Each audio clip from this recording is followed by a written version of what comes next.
Bismillahirrahmanirrahim. Assalamualaikum warahmatullahi wabarakatuh.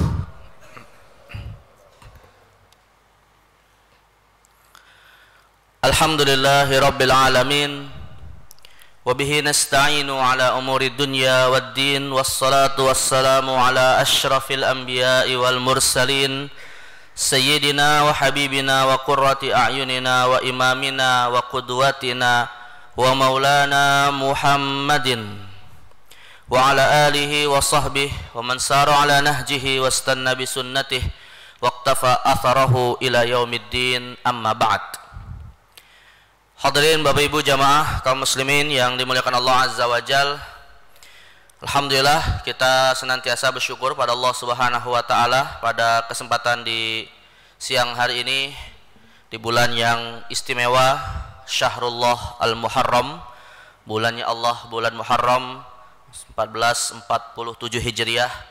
Kita kembali diberikan oleh Allah Subhanahu wa taala taufik, kemudahan dan kesempatan serta panjang umur untuk bisa kita sama-sama beribadah, menambah pundi-pundi amal kita dalam rangka berbekal, dalam rangka kita menanam kebaikan, dan insyaallah nanti pahalanya dan juga balasannya akan kita harapkan layak kita dapatkan di sisi Allah nanti di yaumil qiyamah. Dan mudah-mudahan Allah Subhanahu wa taala berkenan memberikan ridhonya kepada kita semua, serta sekaligus memasukkan kita ke dalam jannahnya bersama dengan Nabi Muhammad sallallahu alaihi wasallam. Jamaah sekalian yang dimuliakan Allah Azza wa Jal, dan mengawali kajian kita pada kesempatan di siang hari ini, mungkin meskipun sudah memasuki bulan Muharram, karena ini pertemuan pasca Hari Raya Idul Adha, maka izinkan saya ingin mengucapkan terlebih dahulu tahniah Idul Adha. Taqabbalallahu minna wa minkum sholihal a'mal, kullu amin wa antum bi khairin. Mudah-mudahan ibadah kita di bulan Dzulhijjah kemarin, bulan terakhir, khususnya di 13 hari pertamanya dari ibadah puasa Arafah, ibadah salat Idul Adha, ibadah kurban, semuanya diterima oleh Allah Subhanahu wa taala. Dan mudah-mudahan daging kurbannya masih ada di kulkas masing-masing.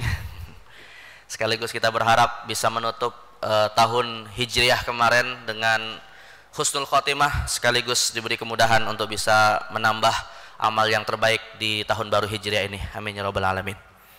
Baik jemaah sekalian yang dimuliakan Allah Azza wa Jal, kita akan kembali melanjutkan seri kajian seputar ahkamul ahwal asyaksiyah atau fikih terkait dengan interaksi keluarga, di mana materi terakhir kita terkait dengan fikih keluarga seputar masalah hak-hak dan kewajiban antara anggota keluarga yang sudah kita bahas selesai, yaitu yang terakhir seputar masalah hak dan kewajiban antara kerabat, ya, apakah saudara, keponakan, paman bibi, sepupu dan kerabat yang lain. Nah, maka hari ini jemaah sekalian kita akan melanjutkan pembahasan tentang fikih keluarga, namun terkait dengan beberapa konsep, ya, yang muncul di dalam hubungan antara kerabat. Karena pada setidaknya 3 pembahasan sebelumnya terkait dengan hubungan suami istri ataupun hubungan antara orang tua dan anak dan sesama kerabat, mungkin Bapak Ibu sekalian ya menyadari ada beberapa konsep dan istilah yang itu terkait dengan hubungan antara keluarga dan perlu dirinci pembahasannya, ya. Dalam hal ini konsep yang saya maksud itu jamaah sekalian ada 5, yaitu nasab, kedua rodok, ketiga hadonah, keempat wilayah, dan yang kelima nafkah, ya. Adapun kalau yang ada di slide ini ada akikoh, itu sebagai tambahan saja.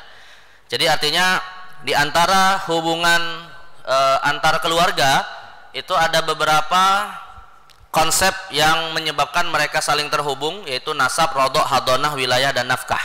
Nah, hari ini jamaah sekalian kita akan membahas konsep pertama terkait dengan hubungan antara keluarga yang tentu paling utama, dan ini yang menjadi dasar kita memiliki hak dan kewajiban antara sesama keluarga kita, yaitu hubungan nasab, ya, terkait dengan hubungan nasab. Nah, terkait dengan masalah nasab ini setidaknya ada 2 masalah saja yang akan kita bahas.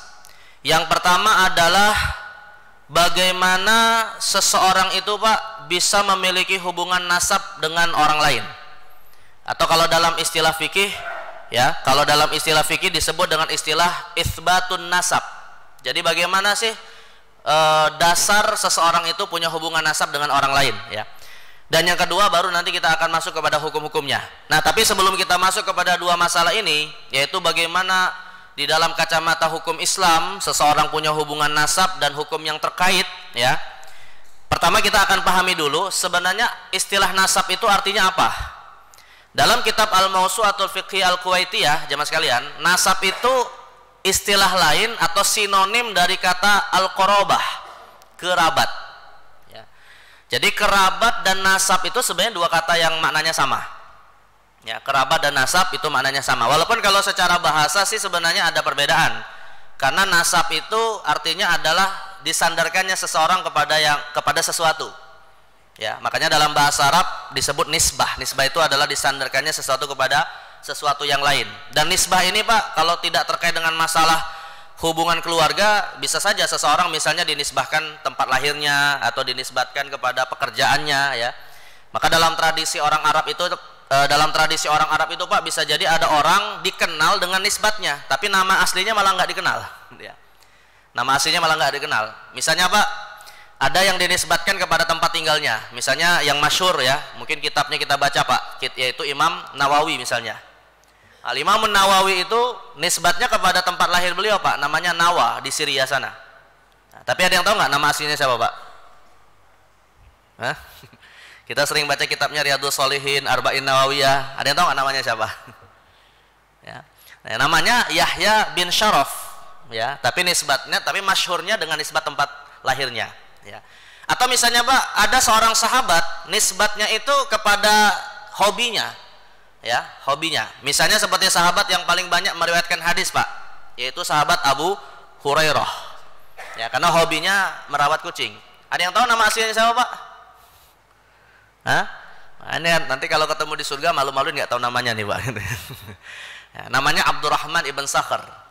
Nah, jadi ada orang masyhur itu kadang dinisbatkan kepada sesuatu. Bahkan ada yang menarik Pak, beberapa orang itu dinisbatkan kepada aktivitas dan pekerjaannya. Misalnya Imam Al-Ghazali, ya. Imam Al-Ghazali itu Pak, beliau bernama Ghazali karena keluarganya itu pekerjaannya adalah pemintal bulu wol, gitu. Maka disebut Al-Ghazali. Ya. Nama aslinya siapa Pak? Hah? Nggak tahu juga. Namanya mudah Pak, Muhammad bin Muhammad. Jadi Imam Al-Ghazali itu namanya Muhammad bin Muhammad bin Muhammad. Ya, nama anak, bapak, kakek sama semua Pak. Nah, itu Imam Al-Ghazali.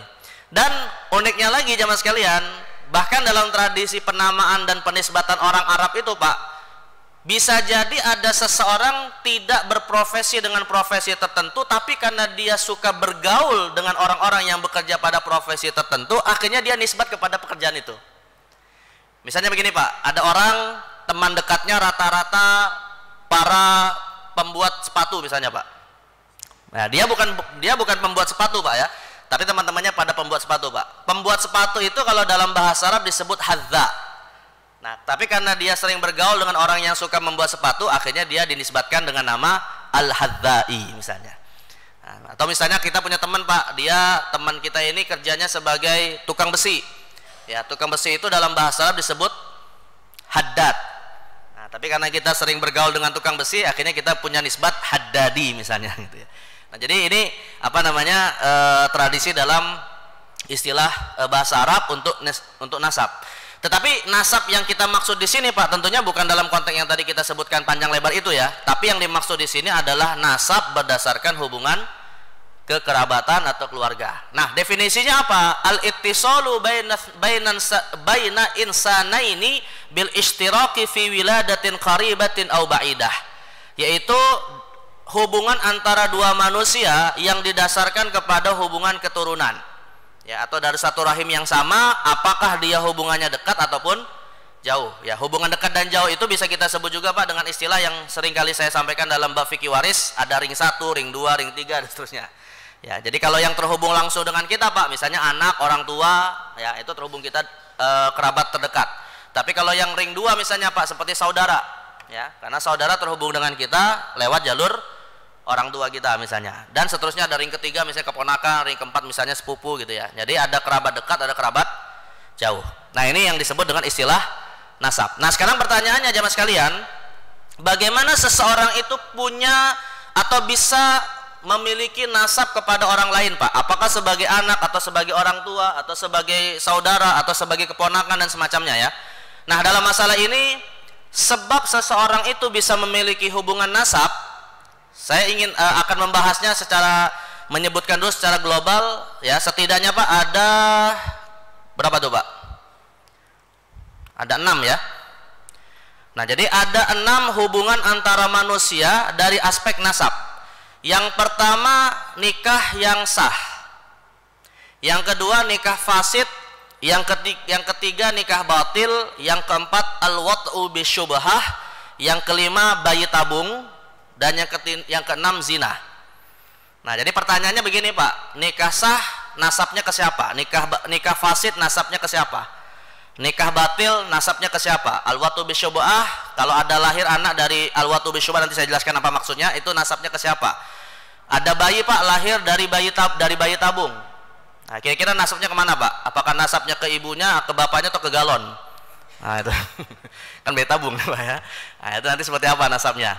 Nah, zina juga. Zina itu nasabnya ke siapa? Ya. Karena nanti kita kalau bicara nasabnya ke siapa Pak akan memberikan dampak hukum yang lain. Misalnya perwalian dalam nikah, kemudian hak saling mewarisi harta. Nah, itu akan muncul masalah-masalah atau persoalan hukum baru ketika nasabnya ini dipastikan kepada siapa. Baik, yang pertama jemaah sekalian ya. Tentunya Pak, jemaah sekalian, hukum asal seorang manusia itu dinasabkan kepada bapak kandungnya ya, itu tentunya didasarkan kepada nikah yang sah.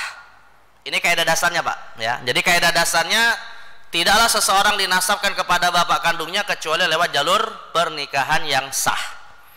Ya. Jadi kalau di dalam hukum Islam Pak, jika terjadi misalnya ya, walaupun nanti kan kita bahas sedikit, kalau terjadi perzinahan dan terbukti secara DNA misalnya Pak, seorang bayi itu punya hubungan DNA dan biologis kepada seorang laki-laki yang pernah berzina dengan ibunya, tapi tidak pernah melakukan pernikahan, hakikatnya si anak tidak bisa dinasabkan kepada siapa? Bapak biologisnya.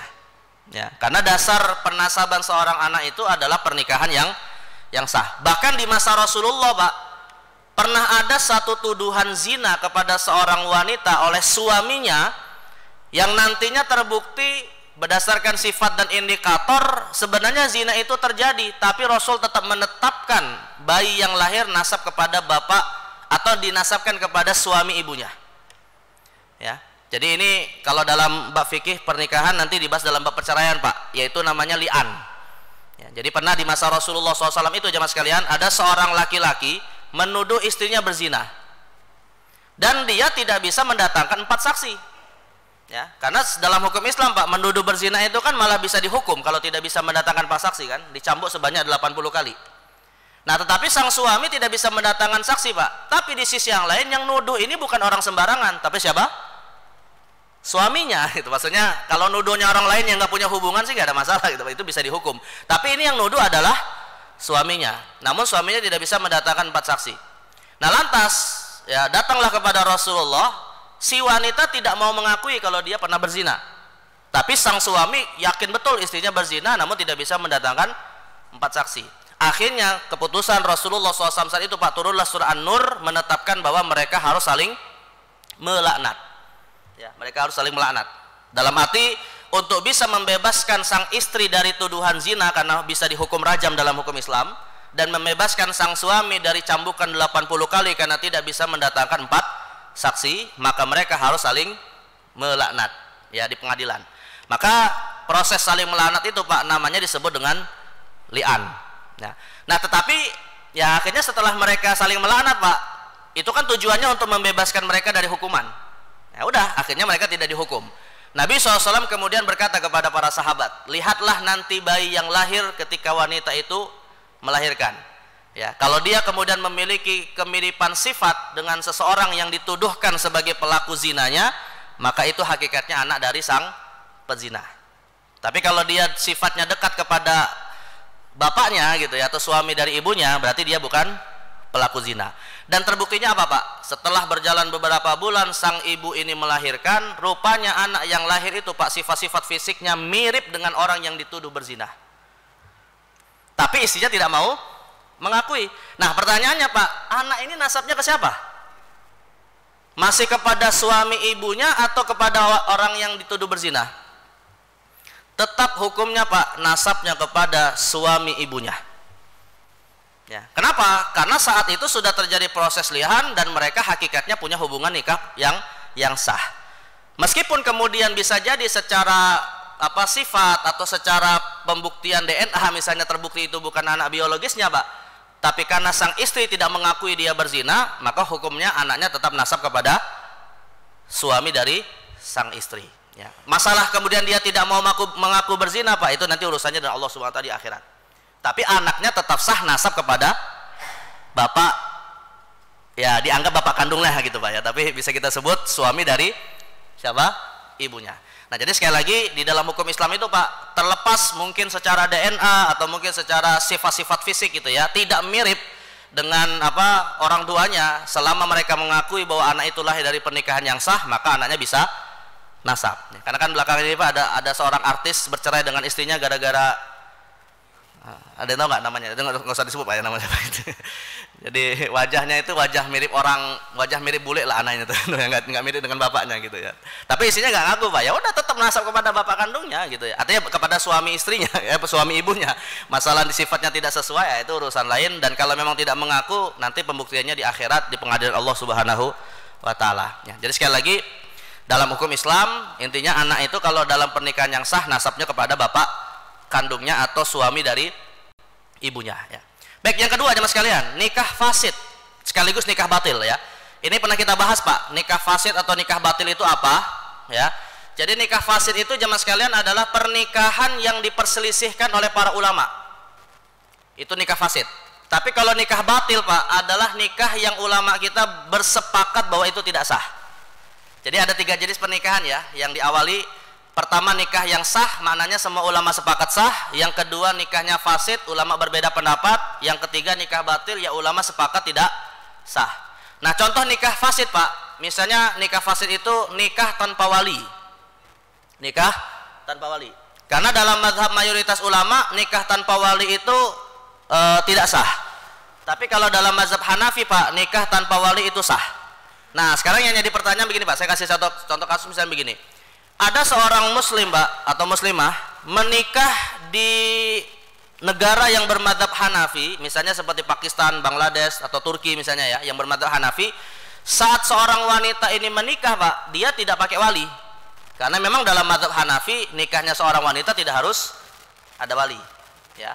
Nah, maka ketika dia ini orang Indonesia misalnya Pak ya. Lalu ketika itu dia sudah menikah di sana, punya anak gitu, pulang ke Indonesia Pak, dipersoalkan oleh keluarganya karena dia nikahnya tanpa wali, dibawalah ke pengadilan agama misalnya ya. Karena kalau misalnya di sana tanpa wali Pak pasti tidak punya catatan sipilnya di Indonesia gitu kan.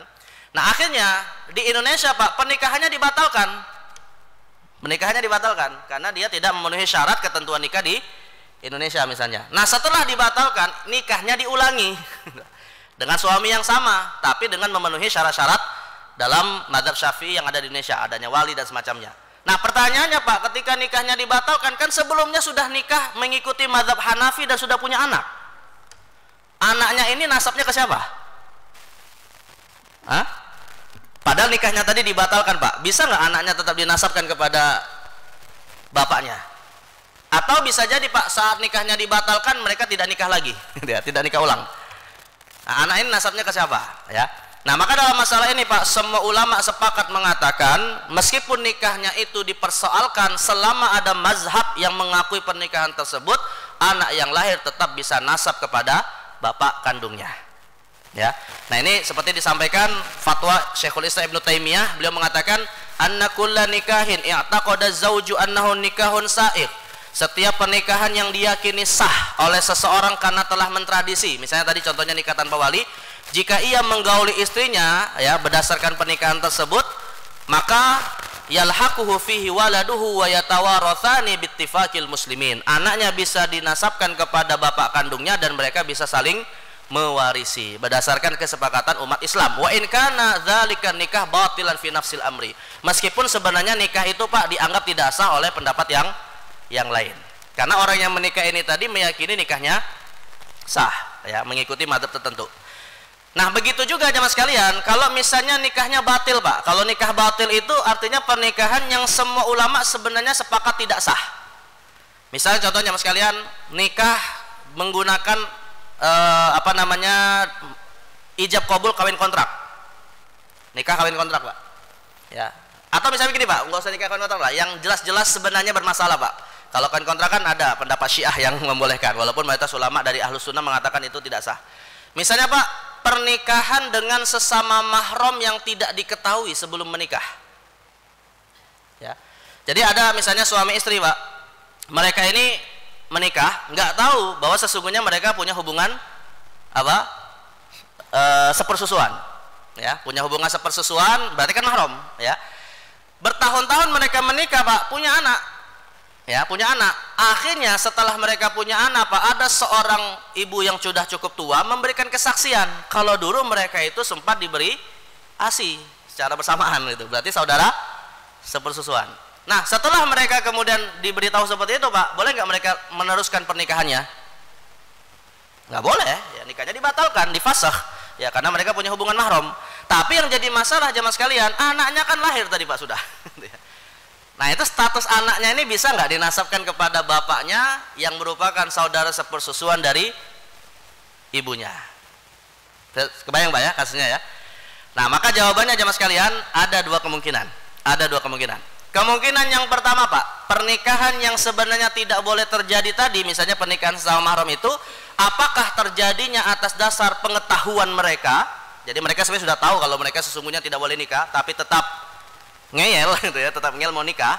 Misalnya kayak sang kuryang yang maksa ibunya untuk dinikahi gitu, Pak, ya. Atau bisa jadi karena tidak tahu. Nah, kalau misalnya tahu, Pak, tapi tetap ngeyel, berarti kan melanggar syariat, maka hukumnya termasuk zina, nasabnya kepada ibunya kalau dia ada tahu.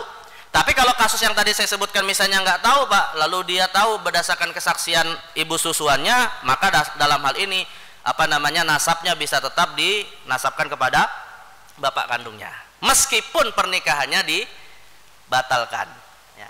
Tapi kalau misalnya pernikahannya dibatalkan, ya Mas kalian, masih boleh nggak tinggal serumah, Pak? Hah? Masih boleh nggak?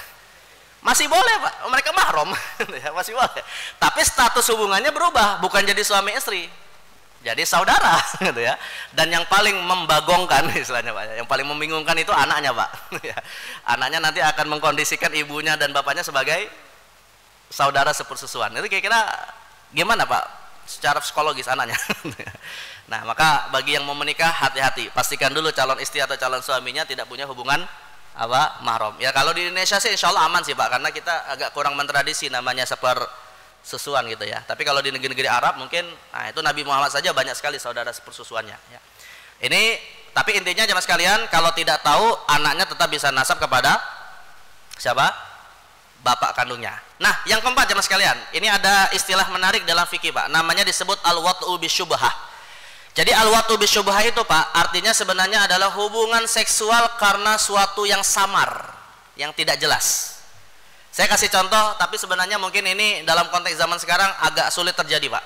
Misalnya begini, Pak, ada sepasang suami istri, ya, sepasang berarti ada 4 orang nih, Pak, ya, 4 orang, sepasang suami istri, suami dan istri, ada 2 keluarga gitu. Mereka ini, Pak, tinggal serumah karena punya hubungan perbesanan, ya.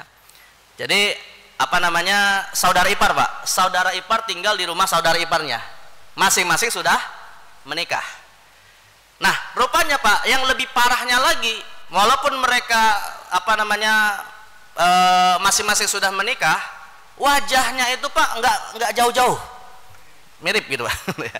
Ya, ada seorang wanita, Pak, dia menikah dengan seorang laki-laki, ya. Si wanita ini punya saudara perempuan, ya, kembar misalnya gitu, Pak, nikah juga dengan seorang laki-laki yang juga kembar dengan suaminya. Kebayang, Pak, ya, ini kasusnya, ya. Tinggal serumah. Nah, setelah mereka beberapa tahun misalnya tinggal serumah, Pak, Akhirnya antara istrinya dengan iparnya itu wajah-wajahnya sudah sulit untuk dibedakan. Nah, terjadilah suatu kejadian di malam hari, ya, pas mati lampu, ya. Si laki-laki ini masuk ke dalam kamar, dikiranya di kamar itu adalah istrinya, ya. Si wanita yang ada dalam kamar, Pak, mengira yang masuk adalah suaminya. Padahal ada siapa? Saudara iparnya. Terjadilah malam itu hubungan seksual, Pak, tanpa mereka sadari kalau itu sebenarnya bukan pasangannya, gitu kan. Mungkin nggak terjadi, Pak? Hah? Tapi ya tadi saya katakan ya sangat kecil kemungkinan itu ya. Nah, akhirnya terjadilah pernikahan, bukan pernikahan, terjadilah hubungan seksual. Qadarullah, Pak, dari hubungan seksual itu hamil. Hamil gitu. Nah, setelah hamil ya ketahuan bahwa yang digauli itu adalah bukan istrinya. Ya, ketahuannya ya pas hidup lampu, rupanya salah orang gitu, Pak. Tapi sudah terlanjur bergaul gitu, Pak. Nah, kira-kira, Pak, anak yang lahir ini nanti nasabnya ke siapa? Kalau kejadian, Pak. Ke siapa anaknya, Pak? Hah? Ke siapa? Kepada suami ibunya gitu ya, atau kepada ayah biologisnya gitu, Pak. Atau kepada ibunya, bukan kepada laki-laki yang menggauli ibunya. Nah, maka dalam kasus ini, Pak, para ulama mengatakan nasabnya sah kepada ayah kandungnya atau suami dari ibunya. Mohon maaf, saya ulangi, Pak. Bukan suami ibunya. Sah kepada ayah kandungnya yang itu bukan suami dari ibunya. Artinya, Pak, ayah kandungnya itu siapanya ibunya? Iparnya. Iparnya gitu ya. Jadi ibu kandungnya tetap yang melahirkan gitu. Tapi ayahnya, Pak, itu adalah ipar dari ibu kandungnya. Dan kalau misalnya yang lahir ini seorang wanita, Pak, dia tetap sah dinikahkan oleh bapak biologisnya. Walaupun istri dari bapak kandungnya bukan siapa? Ibunya. Nah, makanya kalau ada yang tinggal sama iparnya, Pak, mending pisah rumah aja, Pak. Jangan bareng-bareng gitu ya. Ini bahaya nih, gitu ya. Kebayang, Pak, ya, kira-kira, Pak, ya. Tapi saya katakan, Pak, kejadian seperti ini mungkin jarang terjadi lah. Namun seandainya terjadi, maka tetap sah nasab kepada bapak biologisnya. Nah, ini diistilahkan oleh para ulama, Pak, dengan sebutan al-wat'u bisyubhah. Nah, dalam bahasa fikih disebut al-wat'u bisyubhah. Baik, kemudian yang kelima, Mas kalian, bayi tabung, Pak. Bayi tabung nasabnya ke siapa? Hah? Ke tabung, ke galon, atau kemana, Pak? Bayi tabung ini kita pahami dulu, jamaah sekalian. Bayi tabung itu maksudnya, Pak, bukan anak yang dilahirkan di dalam tabung, Pak, ya. Itu dulu yang harus kita pahami. Jadi bayi tabung itu, Pak, adalah satu proses injeksi air mani secara tidak secara hubungan biologis, tapi air mani yang dikeluarkan atau sperma yang diambil dari seorang laki-laki diinjeksikan atau dimasukkan ke dalam rahim seorang wanita, perempuan. Nah, maka dalam masalah ini, Pak, tetap si bayi itu lahirnya normal nanti lewat jalur tempat melahirnya seorang wanita. Tapi masalahnya sperma yang membuahinya tidak dimasukkan secara biologis layaknya hubungan seksual, tapi lewat proses injeksi atau memasukkan secara operasi gitu ya. Nah, maka pertanyaannya, Pak, kalau misalnya anak ini nanti lahir, ya, Pak, kira-kira siapa nasab dari sang anak tersebut? Maka belum tentu Bapak kandungnya, Pak. Jawabannya adalah tergantung, Pak, ya. Tergantung rahimnya milik siapa, spermanya milik siapa. Ya. Nah, dalam masalah ini, Pak, karena rahimnya adalah milik ibu kandungnya, Pak. Kalau spermanya itu berasal dari suami sang ibu, maka anaknya yang lahir nantinya bisa nasab kepada bapak biologisnya atau suami dari ibunya. Tapi kalau misalnya diambil dari sperma orang lain, Pak, yang nggak punya hubungan dengan si ibu, maka ini nasabnya bukan kepada bapak biologisnya, tapi kepada ibunya. Jadi dia mirip seperti anak yang lahir dari hubungan zina. Tapi perbuatan itu tidak disebut zina, Pak, karena tidak bertemu dua kelamin. Tapi hukumnya apa? Boleh atau haram? Tetap haram.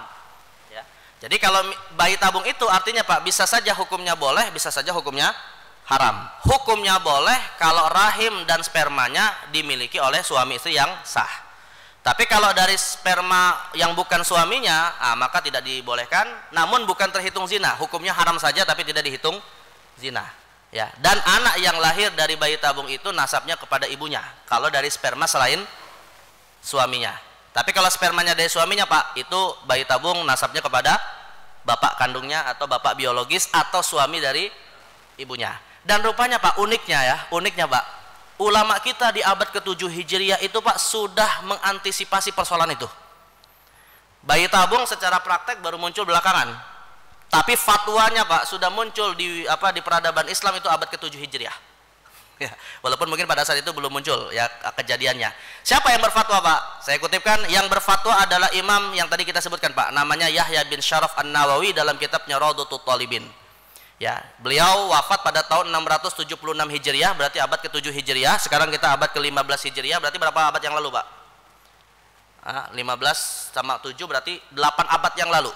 8 abad yang lalu ulama kita, khususnya Imam Nawawi ini sudah memfatwakan adanya kejadian seperti itu, Pak. Beliau menyebutnya dengan istilah istidkhal. Ya, beliau mengatakan istidkhalul mar'ati maniyar rajul yuqamu maqamal wat'i fi wujubil iddati wa thubutin nasab. Kata Imam Nawawi, memasukkan sperma laki-laki ke dalam tubuh wanita itu dihukumi layaknya hubungan seksual yang dapat berakibat wajibnya iddah dan ditetapkannya hubungan nasab. Apa bahasa lain, Pak, dalam istilah kita hari ini? Bayi tabung. Jadi memasukkan sperma ke dalam tubuh wanita itu istilah lain dari bayi tabung. Itu sudah difatwakan oleh Imam Nawawi pada abad ke-7 Hijriah, ya, 8 abad yang lalu. Makanya sempat beberapa tahun yang lalu, Pak, viral di negeri kita ada satu kasus seorang wanita itu, atau ada seorang dokter atau perawat ya, saya lupa ya, yang mengatakan memungkinkan seorang wanita hamil itu tanpa melakukan hubungan seksual, Pak. Beliau mencontohkan seperti orang kalau lagi berenang di kolam renang umum, tiba-tiba ada seorang laki-laki buang sperma di situ, Pak. Spermanya jalan di kolam renang tersebut, masuk ke dalam dalam rahim si wanita, akhirnya hamil. Pernah dengar nggak ini kasus ini, Pak? Pernah terjadi gitu ya. Dan ada yang mengatakan itu sah-sah saja terjadi, dan tapi saat itu banyak yang menolak gitu, karena nggak mungkin lah sperma itu masih hidup ketika di dalam kolam gitu ya. Nah, tetapi konteksnya adalah ketika sperma itu dimasukkan tidak lewat hubungan biologis yang normal, nah itulah yang kemudian memungkinkan sang bayi lahir, dan faktanya memang terjadi. Tetapi tadi saya katakan nasabnya tergantung spermanya dari siapa. Ya, jadi kalau spermanya itu dari suaminya, ya bisa nasab kepada bapak biologisnya. Baik, yang terakhir jamaah sekalian, bagaimana kalau itu perbuatan zina, Pak? Tadi saya sudah isyaratkan sebenarnya sih mayoritas ulama mengatakan zina itu tidak sah nasabnya kepada bapaknya, tetapi kepada ibunya. Tetapi jamaah sekalian, ada satu fatwa di kalangan ulama mazhab Hanafi yang mengatakan mungkin perbuatan zina itu nasabnya bisa kepada bapak biologisnya, tapi dengan syarat ibunya sudah dinikahi sebelum melahirkan. Ya, jadi kalau misalnya, Pak, sebelum menikah mereka berzina, lalu hamil, nah sebelum melahirkan si wanita ini dinikahi oleh yang menzinahinya, maka dalam pendapatnya Imam Abu Hanifah sah dinasabkan kepada bapak biologisnya. Walaupun ini juga bukan untuk kita mengatakan, Pak, perzinahan itu suatu perkara yang sepele, ya. Tetapi kalau pendapat mayoritas ulama jelas mengatakan walaupun mereka menikah nasabnya kepada ibunya, ya. Difatwakan oleh Imam Ibnu Qudamah mengatakan waladuz zina la yalhaquz zani fi qaulil jumhur, anak hasil zina tidak dapat dinasabkan kepada pezina atau ayah biologisnya menurut pendapat jumhur ulama. Warawa Aliun ibn Asim an Abi Hanifah, dan diriwayatkan oleh Ali bin Asim dari Imam Abu Hanifah, di mana beliau berkata la ara ba'san idza zana ar-rajul bil mar'ati fahamalat minhu an yatazawwajaha ma hamliha wa yastur 'alaiha wal waladu waladun lahu. Kata Imam Abu Hanifah, aku menganggap ya tidak masalah seseorang laki-laki berzina dengan seorang wanita hingga sang wanita hamil, dan kemudian dia menikahi wanita tersebut saat hamilnya, lalu menyembunyikan status anaknya itu tadi sampai kemudian lahir, dan anaknya lahir bisa nasab kepada bapak biologisnya. Nah, di negeri kita, Pak, pernah ada satu pengadilan yang saat itu menetapkan bahwa anak hasil zina dinasabkan kepada bapak biologisnya dengan syarat dia menikah dengan yang dizinahi untuk menjaga aib dari sang wanita. Tapi kalau pendapat mayoritas ulama, Pak, dan termasuk hukum positif di Indonesia yang berlaku, tetap statusnya adalah anak zina itu nasabnya kepada ibu kandungnya, ya, walaupun nanti yang berzina itu menikah.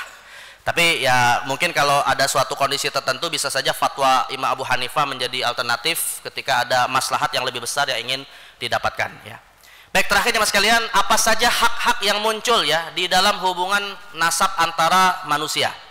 Hak-haknya Pak secara singkat ya adalah pertama tentunya berdasarkan nasab seseorang itu bisa saling menafkahi ya. Jadi makanya anak hasil zina Pak itu tidak wajib dinafkahi oleh bapak biologisnya, karena anak hasil zina nasabnya bukan ke bapak biologisnya tapi kepada ibunya. Nah masalah ayah biologisnya karena mungkin ada rasa kasih saya ingin memberi sesuatu ya silakan saja, tapi tidak bisa dituntut memberi nafkah ya. Maka disinilah kita katakan zina itu Pak suatu kezoliman yang besar, dan yang paling terzolimi adalah si anak yang lahir nantinya ya. Jadi sekali lagi yang bisa menyebabkan saling menafkahi hanyalah nasab yang sah. Kemudian yang kedua adalah tidak ada kisos Pak atas orang tua. Jadi karena punya hubungan nasab ya, orang tua itu Pak kalau dia membunuh anaknya dalam hukum Islam tentunya si orang tua yang membunuh anaknya tidak berlaku hukum kisos. Tapi pelaku dosa besar ya, dia harus taubat. Ya, jadi bukan berarti boleh orang tua membunuh anaknya, bukan gitu ya. Tapi kalau misalnya terbukti tidak berlaku hukum kisos, mungkin di hukum yang lain bisa jadi penjara ataupun hukum-hukum yang lain. Kata Nabi SAW, la yuqadul walid bil walad. Tidaklah seorang bapak itu dihukum kisos jika dia membunuh anaknya ya. Jadi ini ada hukum spesial untuk orang tua yang membunuh anaknya, tapi tetap itu pelaku dosa besar, karena Allah mengatakan juga dalam Al-Quran, wala taqtulu auladakum khasyata imlaq, dan janganlah engkau membunuh anakmu karena khawatir kefakiran. Nah jadi termasuk dosa besar. Kemudian yang ketiga jemaah sekalian tentunya punya hubungan mahram dari nasab itu sendiri, kecuali sepupu ya Pak. Sudah kita pernah bahas dalam bab mahram bahwa dari kerabat kita itu hanya sepupu yang bukan mahram, tapi orang tua ke atas, anak ke bawah, saudara, keponakan, paman, bibi, semuanya mahram kecuali sepupu ya, itu bukan mahram. Kemudian yang kelima adalah perwalian ya. Jadi nasab itu juga menjadi sebab orang bisa menjadi wali nikah, tapi hanya dari jalur laki-laki saja. Nah urutannya gimana Pak? Masih ingat? Bapak, kakek, terus bukan paman sekali lagi Pak ya. Ini banyak yang mengatakan paman. Yang benar bapak, kakek, saudara, keponakan, paman, terakhir sepupu. Jadi paman itu malah setelah keponakan. Ya, saya ulangi, bapak, kakek, saudara, keponakan, paman, terakhir sepupu. Tapi hanya dari jalur bapaknya ya, yang laki-laki, dan itu pun hanya laki-laki saja ya. Baik, kemudian yang terakhir jemaah sekalian, berdasarkan hubungan nasab maka lahirlah hubungan saling mewarisi, dan kita sudah pernah bahas dalam fikih waris ya, bahwa setidaknya ada 20 pihak yang bisa saling mewarisi harta seseorang ketika meninggal, yang bisa dibagi 3. Pertama ke atas usul, bapak, ibu, kakek, nenek, kemudian yang ke bawah anak, cucu, lalu ke samping saudara, keponakan, paman, sepupu ya. Tapi itu pun tidak semua kerabat menjadi ahli waris, artinya ada pengecualian, khususnya adalah kerabat Pak yang terhubung kepada almarhum lewat jalur perempuan, maka itu bukan ahli waris. Misalnya siapa? Misalnya keponakan dari saudara perempuan, bukan ahli waris. Jadi yang ahli waris itu Pak adalah hanya keponakan laki-laki dari saudara laki-laki yang sekandung atau seayah ya. Adapun sepupu Pak yang ahli waris, sepupu dari paman saudara ayah, sepupu laki-laki dari paman saudara ayah. Nah itu ahli waris jalur ke samping. Tapi biasanya Pak sepupu ataupun keponakan jarang dapat harta waris. Kenapa Pak? Terhijab ya, almarhum punya anak laki-laki, almarhum punya ayah, almarhum punya saudara, itu yang jauh-jauh nggak dapat warisan ya. Tapi kalau misalnya yang dekat sudah meninggal semua, maka bisa kemungkinan keponakan dan sepupu dapat hak waris ya. Tapi sebagai penutup Pak, tadi kita sebutkan sepupu itu mahram bukan Pak? Sepupu bukan mahram ya. Nah maka kalau ada yang ingin Pak dapat warisan 2 kali, nikahi sepupu ya. Nanti bisa dapat warisan sebagai suami sekaligus sebagai sepupu ya, tapi jarang juga sih Pak sepupu dapat ya. Baik, nah ini hubungan nasab dan hak-hak yang muncul ketika seseorang punya hubungan nasab ya. Baik, mungkin ini yang bisa saya sampaikan ya Mas sekalian, karena waktu juga yang membatasi kita, dan kita cukupkan dengan konsep pertama di dalam hubungan kekerabatan ya, terkait dengan nasab, dan insya Allah nanti kita akan bahas kembali hal-hal lain yang terkait dengan hubungan antar kerabat Mudah-mudahan Allah Subhanahu wa taala memberikan kepada kita keluarga yang saleh, keluarga yang kelak akan bisa bertemu kembali di dalam surganya Allah Subhanahu wa taala. Amin ya rabbal alamin. Kita tutup dengan doa kafaratul majlis. Subhanakallahumma bihamdika asyhadu an la ilaha illa anta astaghfiruka wa atubu ilaik. Wa sallallahu ala sayyidina Muhammadin nabil ummi wa ala alihi wa sahbihi wa baraka wa sallam. Wassalamualaikum warahmatullahi wabarakatuh.